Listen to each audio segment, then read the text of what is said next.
Live from the world's capital markets, here are the latest financial headlines brought to you by News Factory. Hello and welcome to Monday's Daily Financial Review. Here's what's making the headlines in the markets today. The dollar-yen price remained largely unchanged in the last session. The RSI is giving a positive signal. The last session saw the Bitcoin gain 0.5% against the dollar. The Williams indicator is giving a positive signal. The Aussie dollar pair traded sideways in the last session. The MACD is giving a positive signal. The oil dipped a slight 0.2% against the dollar in the last session. The stochastic RSI is giving a negative signal.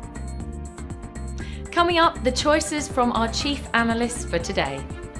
China's gasoline imports fell 35.7% in July from a year earlier, customs data showed, as refiners lowered crude runs and held back from shipments due to weakening profit margins. Gasoline exports stood at 790,000 metric tons last month, or 5.77 million barrels per day. Several Chinese banks have been given new gold import quotas from the central bank, anticipating revived demand despite record high prices. Spot gold has gained 21% so far this year, having hit successive record highs. The dollar fell against the yen and was softer against other peers as traders took profits and investors sifted through economic data to gauge the Federal Reserve's appetite for interest rate cuts.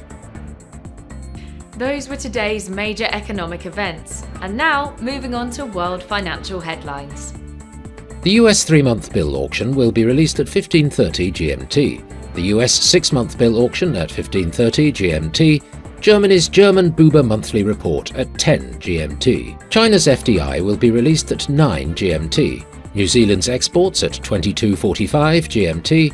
New Zealand's imports at 22:45 GMT. We hope that you've enjoyed Monday's financial review. On behalf of all of us here, we wish you a productive trading day. Be sure to join us tomorrow morning for the latest news and events from the financial markets.